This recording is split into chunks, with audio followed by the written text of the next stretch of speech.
नमस्कार जय हिंद साथियों, एक बार फिर से आप सबका बहुत बहुत स्वागत है। मैं दीपक कुमार साहू, प्रयागराज उत्तर प्रदेश। नेपाल में इस समय बहुत भीषण बाढ़ आई है। 26 अगस्त को इतनी भीषण बाढ़ आई कि वहां पर पुल, बस, इमारतें ऐसे बह रही थी जैसे ताश का पत्ता हो।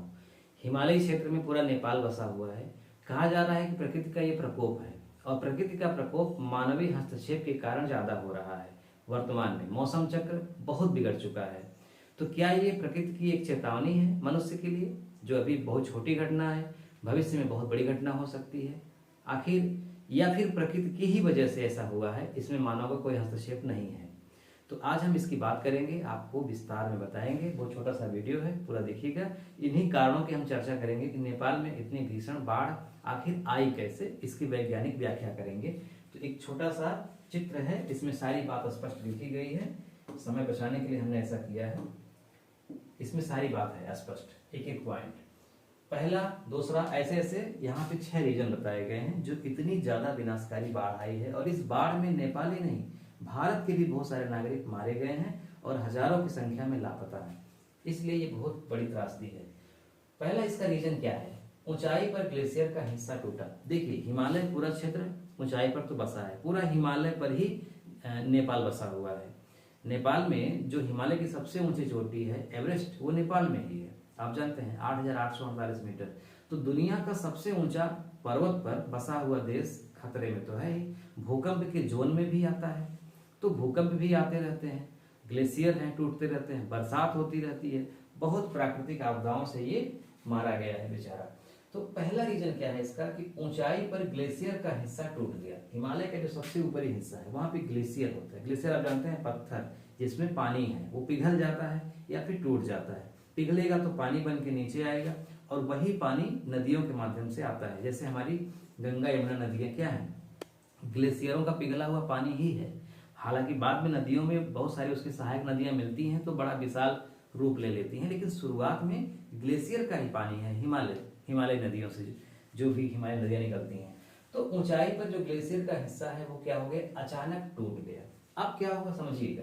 नेपाल के उत्तर में ऊंचे पहाड़ों पर ग्लेशियर का बड़ा हिस्सा अस्थिर होकर अचानक टूट गया और नीचे गिर पड़ा। मैं आपको थोड़ा और विस्तार से समझा दूं। जैसे मान लीजिए कि ये पहाड़ी है, ये पहाड़ी है, ये पूरा पहाड़ है इधर, है ना, ये पहाड़ है पूरा, इधर भी ये पहाड़ है। अब बीच से नदी बह रही है, ये ऊपर से नीचे नदी बह रही है। इधर मान लीजिए मैदानी क्षेत्र है इधर। तो जो ग्लेशियर है, जो पहाड़ है, मान लीजिए वो यहाँ पर है। ये टूट करके कहाँ आएगा, नीचे आएगा, यानी नदी में आ जाएगा। तो नदी के आगे यहाँ पर आ गया, नदी का मार्ग अवरुद्ध हो गया। यानी पानी जहां बह रहा था उसी रास्ते में ही ये ग्लेशियर का बड़ा चट्टान टाइप का आया पत्थर और यहीं पे रुक गया। अब इससे क्या हुआ कि जो पानी बह रहा था बहुत तेजी से, वो पानी रुक गया।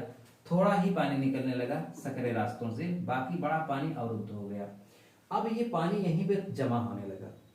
जैसे पानी बह रहा हो, आगे कुछ आप लगा दीजिए तो वो पानी क्या होगा, आगे न जा करके, अब चूंकि बगल में भी पहाड़ है और आगे ही जाने का रास्ता है और आगे मार्ग अवरुद्ध हो गया, तो पानी क्या होगा, यहाँ पे जमा होने लगेगा झील की तरह, तालाब की तरह, बड़े बांध की तरह जमा होने लगेगा।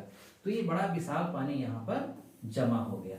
और जब बहुत ज्यादा जमा हो गया, प्रेशर बना, तो ये पहाड़ तो इधर टूटेगा नहीं, बहुत मजबूत है। तो ये जो चट्टान जो आकर के रुकी हुई थी, यही टूट गई और बह पड़ी आगे।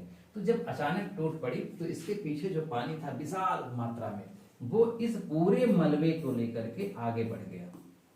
मतलब पानी का प्रेशर तो था ही, लेकिन इन पहाड़ के जो छोटे छोटे टुकड़े थे, पत्थर थे, इनका भी बहाव के साथ प्रेशर था, इसलिए बहुत बड़ी त्रासदी हुई। समझ रहे हैं? ये जब टूट के गिरा था, उसी समय अगर ध्यान दिया गया होता, या ध्यान मान लीजिए दिया भी गया रहा होगा, लेकिन मनुष्य की एक सीमा है, वो हो सकता है न कर पाया हो, या ध्यान दिया गया होता तो इसे तोड़ करके हटा दिया गया होता तो शायद इतनी बड़ी त्रासदी न होती। तो ये पहली बात है कि जो ग्लेशियर है वो टूट करके नदी के मार्ग में आकर के, ये देखिए जैसे नदी का पानी आ रहा है, ये देखिए यहाँ पर अवरुद्ध कर दिया। यहाँ पानी भर गया, ज्यादा पानी हो गया, तो फिर इसने इसको तोड़ करके आगे बहना शुरू किया। पहला, बर्फ, चट्टान और मलबा नदी में गिरा। देखिए मैं वही बात कर रहा था, यहाँ दूसरी बात बताई गई है। स्थान क्या है, ये लेढ़े खोला। गिरे हुए बर्फ जो मलबे का ढेर है, गिरे हुए बर्फ, चट्टान और मलबे ने लेहड़े खोला नदी का रास्ता रोक दिया और प्राकृतिक बांध जैसा अवरोध बन गया।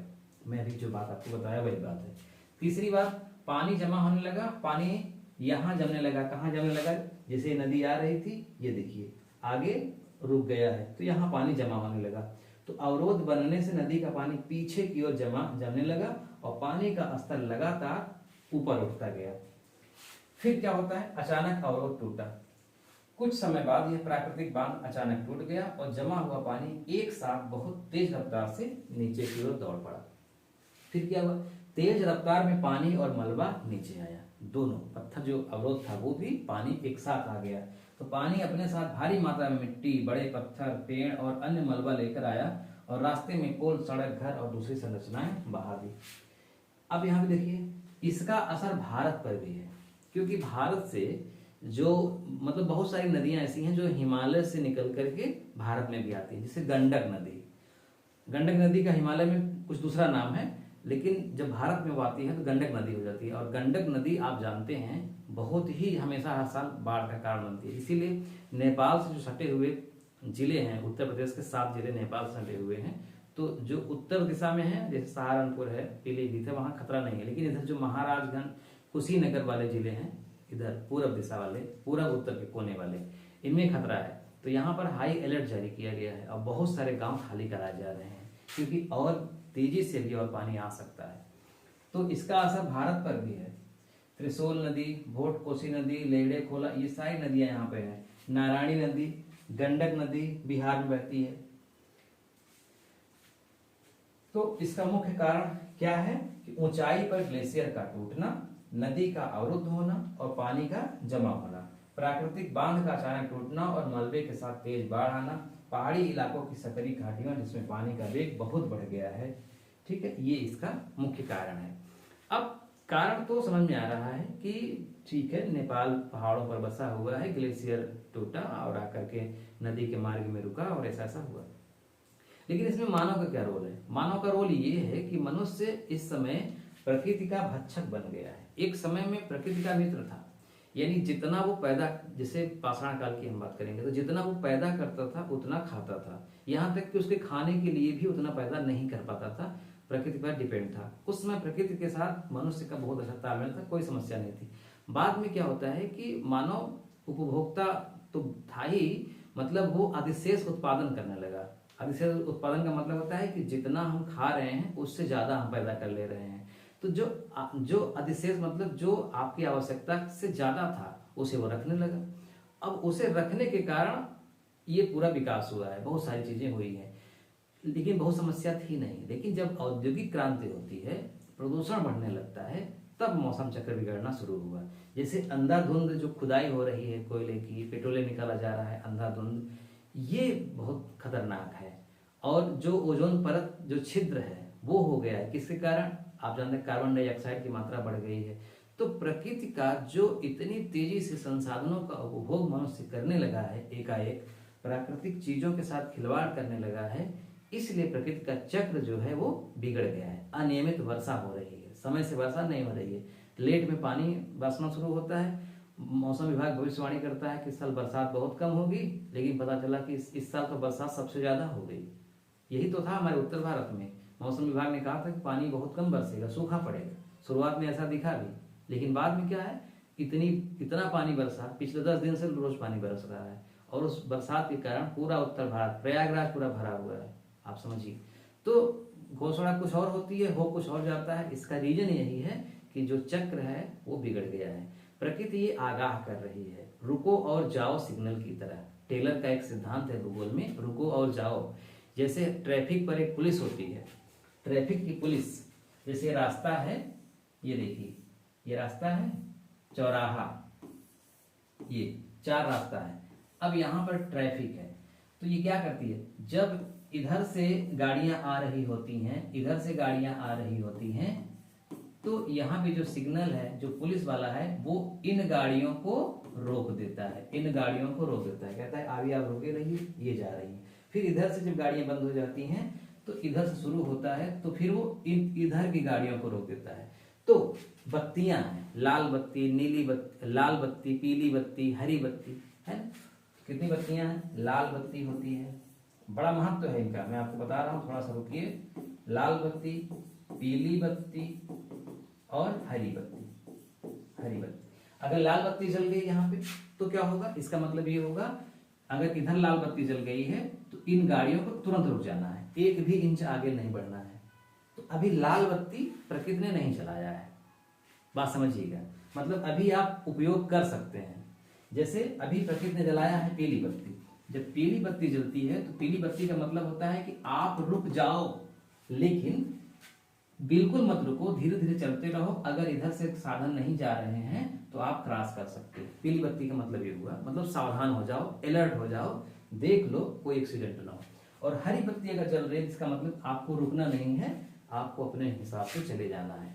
तो इस समय हरी बत्ती प्रकृति ने नहीं जलाया है, प्रकृति यहाँ चौराहे पर खड़ी है, प्रकृति ने हरी बत्ती बंद कर दिया है, प्रकृति ने पीली बत्ती जला दिया है। और उसका कहना है कि आप चलिए, आंख खोलकर होश में चलिए। इसीलिए बीच बीच में वो क्या करती है, ऐसे ट्रेलर दिखाती है। और एक दिन लाल बत्ती जल जाएगी तो फिर पूरी तरह से सभ्यता मनुष्य की रुक जाएगी। रुक ही नहीं, एक्सीडेंट भी हो सकता है चारों तरफ से, ये चारों साधन टकरा कर नष्ट भी हो सकते हैं। ये बहुत गजब का सिद्धांत है और ये बिल्कुल सही साबित हो रहा है इस समय। तो प्रकृति का प्रकोप मनुष्य के कारण ज्यादा है, मनुष्य को समझना है, इस पर पूरी दुनिया को विचार करना है। अंधाधुंध जो विकास का ये रास्ता अपनाया गया है वो ठीक नहीं है। जितने संसाधन हैं सीमित हैं, उनका सही से उपयोग होना चाहिए। वीडियो देखने के लिए आपका बहुत बहुत धन्यवाद। आपकी इस वीडियो पर क्या प्रतिक्रिया है आप भी जरूर बताइएगा, कुछ कमेंट करिएगा, अपने विचार व्यक्त करिएगा। मिलते हैं नेक्स्ट वीडियो में, नमस्कार।